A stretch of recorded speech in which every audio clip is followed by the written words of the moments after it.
पर यार देखो, मैं इन लोगों से काफ़ी जलता हूँ क्योंकि मुझे समझ नहीं आता इनके पास इतना टाइम आता कहाँ से है। बेटा काहे का लोड, तुम्हें तो कुछ करना नहीं पड़ता। हमसे पूछो, इतने भारी भारी बैग उठा के 10 किलोमीटर चल के नदियाँ पार करके नंगे पैर स्कूल जाना पड़ता था। मतलब कब, क्यों, कैसे?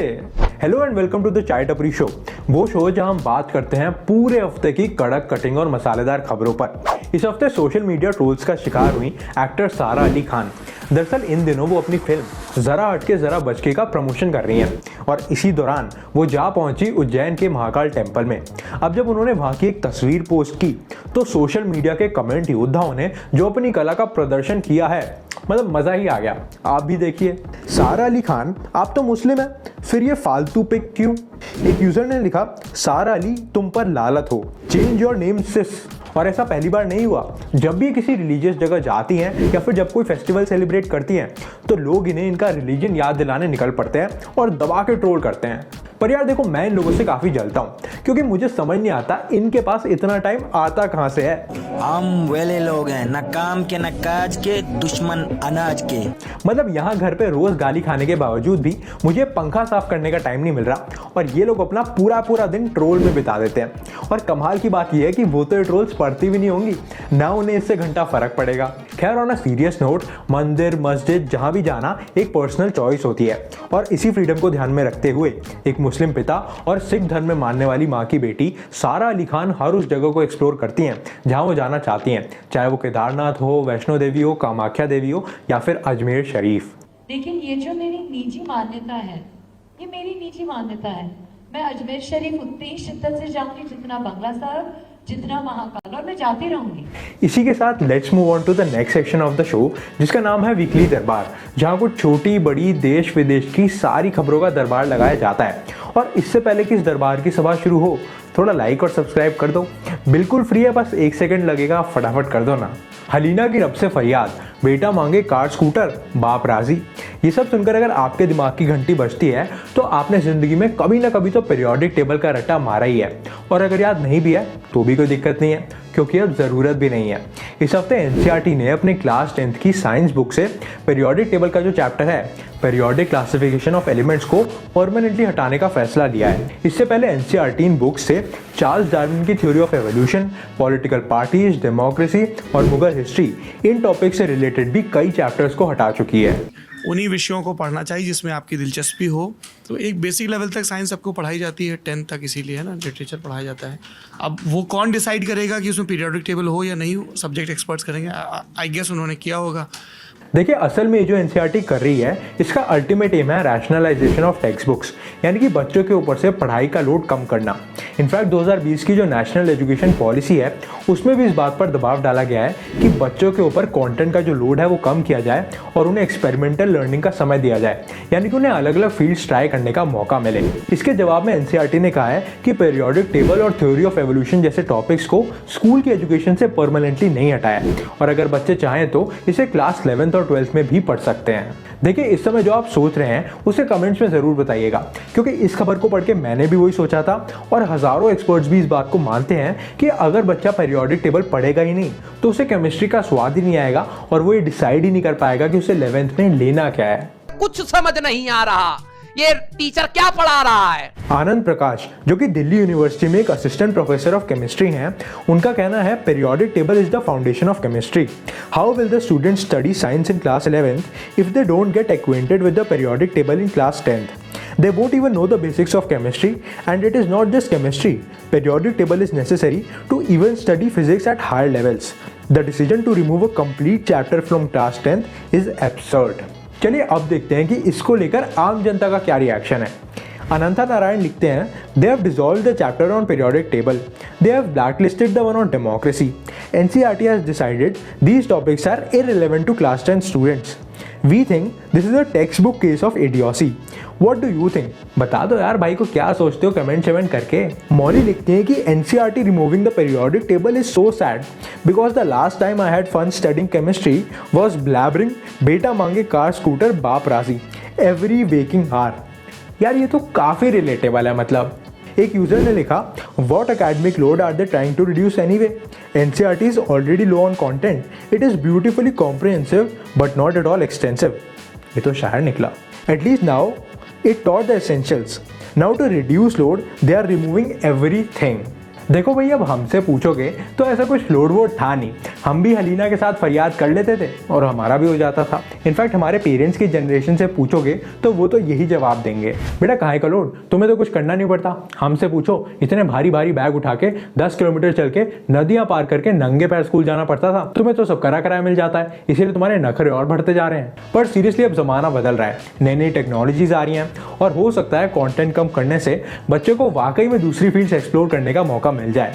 पर इस रैशनलाइजेशन के प्रोसेस के दौरान ये ध्यान में रखना बेहद जरूरी है कि कहीं सिलेबस से कुछ ऐसा ना हटा दिया जाए जिससे सब्जेक्ट की जो फाउंडेशन है वही कमजोर हो जाए और बच्चा कंफ्यूज होने लगे। दोस्तों, अगली खबर देश की यूथ के लिए काफी इंपॉर्टेंट है। आपने कोई भी पिक्चर शुरू होने से पहले वो मुकेश वाले एंटी टोबैको एड्स तो देखे होंगे, जिसमें बताया जाता है कि टोबैको कॉजेस कैंसर, हीरोगिरी फूफू करने में नहीं है, हीरोगिरी ये पीने में नहीं है। बेसिकली ऑडियंस को टोबैको के हार्मफुल इफेक्ट्स के बारे में वार्न किया जाता है। अब वर्ल्ड नो टोबैको डे पर यूनियन हेल्थ मिनिस्ट्री की तरफ से एक गाइडलाइन इशू हुई है, जहां मूवीज की तरह ओटीटी प्लेटफॉर्म्स जैसे कि Amazon प्राइम, नेटफ्लिक्स, हॉटस्टार, इन सब के लिए भी एंटी टोबैको वार्निंग्स दिखाना मैंडेटरी कर दिया गया है। बेसिकली कंटेंट के शुरू होने से पहले एक 30 सेकंड की वार्निंग दिखाई जाएगी और जब वीडियो आधे रास्ते पहुंच जाएगी तो फिर से एक 30 सेकंड की वार्निंग शुरू होगी। इसी के साथ अगर पूरी वीडियो में कोई भी ऐसा सीन है जहां सिगरेट, तंबाकू, बीड़ी, किसी भी चीज का इस्तेमाल किया जा रहा है तो उस सीन के दौरान भी बड़े बड़े फॉन्ट्स में दिखाना मैंडेटरी है। बीड़ी सिगरेट का हर कश आपके लिए नुकसानदायक है या फिर टोबैको आपकी मौत की वजह भी बन सकता है। इन सभी प्लेटफॉर्म्स को 3 महीने का समय दिया है इनके पास जो भी कंटेंट है उनमें वार्निंग्स इंक्लूड करने के लिए, और अगर कोई भी प्लेटफॉर्म ऐसा नहीं करता तो उसके खिलाफ सख्त से सख्त एक्शन लिया जाएगा। इस हफ्ते नेशनल स्टैटिस्टिक्स ऑफिस ने इंडिया की जीडीपी ग्रोथ के ऑफिशियल नंबर्स रिलीज किए हैं और इन नंबर्स ने पूरी दुनिया को हिलाकर रख दिया है। जहां एक तरफ रशिया और यूक्रेन आपस में भिड़ रहे हैं, जर्मनी में रिसेशन आया हुआ है, यूएसए डेट में है, पाकिस्तान तो खैर छोड़ो, बेसिकली जहां हम एक ग्लोबल रिसेशन की पॉसिबिलिटी देख रहे हैं, ऐसे टाइम में इंडिया ने फाइनेंशियल ईयर 2022-23 में 7.2% का ग्रोथ रेट दिखाया है। कमाल की बात यह है कि 7.2% तो भारत सरकार ने खुद भी एक्सपेक्ट नहीं किया था। ऐसा एस्टिमेट लगाया जा रहा था कि फोर्थ क्वार्टर में जीडीपी ज़्यादा से ज़्यादा 5-5.5% से ग्रो करेगा, पर असल में फोर्थ क्वार्टर यानी कि जनवरी 2023 से लेकर मार्च 2023 तक जीडीपी ग्रोथ रेट 6.1% रहा। इसका एक मेजर रीज़न बताया जा रहा है एग्रीकल्चरल सेक्टर। फोर्थ क्वार्टर में देश के एग्रीकल्चर और सर्विस सेक्टर में भी स्पेसिफिकली टूरिज्म और हॉस्पिटैलिटी सेक्टर को एक मेजर पुश मिला है, जिसकी वजह से हम ये नंबर अचीव कर पाए हैं। ये नंबर इसीलिए भी खास है क्योंकि इसकी वजह से आज की डेट में इंडिया दुनिया की फास्टेस्ट ग्रोइंग इकोनॉमी बन चुकी है और अगर ऐसा ही चलता रहा तो बहुत जल्द इंडिया $3.7 ट्रिलियन की इकोनॉमी बन जाएगी और हम जर्मनी को पीछे करके दुनिया की 4th लार्जेस्ट इकोनॉमी बनने के हमारे गोल के एक कदम और करीब आ जाएंगे। इसी के साथ बढ़ते हैं शो के सबसे मजेदार सेक्शन की तरफ, जिसका नाम है अतरंगी खबरें, क्योंकि इंडिया में हर घंटे के, हर मिनट की, हर सेकंड में कुछ ना कुछ अतरंगी तो होता रहता है। दोस्तों, अगर मैं आपसे पूछूं कि आम का क्या रेट चल रहा है तो आप बोलोगे 200 रुपए किलो, 300 रुपए किलो, पर ये आम जो आप अपनी स्क्रीन पर देख रहे हो इसकी कीमत है 2.5 लाख रुपए किलो। इस आम की वैरायटी का नाम है मियाज़ाकी और वैसे तो ये जापान की वैरायटी है पर अब इसे इंडिया में भी उगाया जा रहा है। इसका ओरिजिन जापान के मियाज़ाकी शहर में 1970s में हुआ था और आज ये दुनिया का सबसे महंगा आम है। वर्ल्ड का मोस्ट एक्सपेंसिव केवल 5,000 10,000 का नहीं, इसकी कीमत लाखों में है। शुरुआत में इसका कलर पर्पल होता है पर जैसे जैसे ये आम पकने लगता है वैसे वैसे इसका रंग एकदम लाल हो जाता है। इसकी इतनी कीमत इसीलिए है क्योंकि ये बाकी आमों की वैरायटी से 15% ज़्यादा मीठा होता है। इसके अलावा इनमें एंटीऑक्सीडेंट्स पाए जाते हैं और ये आम उन लोगों के लिए बड़ा फायदेमंद होता है जिनकी आंखों की रोशनी कम होती है। अच्छा, इसके महंगे होने की एक वजह ये भी है कि इन्हें उगाना बाकी आमों के कंपैरिजन में ज़्यादा मुश्किल होता है। इन्हें उगाते समय जापानीज फार्मर्स इन पर एक नेट लपेट देते हैं ताकि पूरे आम पर बराबर की सनलाइट पड़े और इसका कलर एकदम डीप रेड हो सके। इसे एक्सपोर्ट करने से पहले इसकी प्रॉपर टेस्टिंग की जाती है और जो आम सबसे बढ़िया होते हैं उन्हें एग ऑफ सन कहा जाता है और इनकी वहां पर बाकायदा बोली लगती है। इस हफ्ते गुड़गांव का एक वीडियो वायरल हुआ है जहां एक आदमी चलती गाड़ी की छत पर पुशअप्स मार रहा है और उसके साथ बैठे जो दोस्त हैं सब अपनी अपनी खिड़कियों से निकलकर नज़ारे का लुत्फ उठा रहे हैं। ये चल रहा है गुड़गांव में, मतलब मस्त चलती गाड़ी पे भाई। ये देखो, मतलब कब, क्यों, कैसे? ऐसा बताया जा रहा है कि ये लड़के काफ़ी नशे में थे ऑब्वियसली, और जैसे ये वीडियो सोशल मीडिया पर वायरल हुआ कई लोगों ने पुलिस को टैग करके इस इंसिडेंट को रिपोर्ट कर दिया, जिसके बाद पुलिस ने इन भाई साहब को धर दबोचा और 6,500 का फटका यानी कि 6,500 का फाइन भी लगा डाला। भारी मिस्टेक हो गया सर।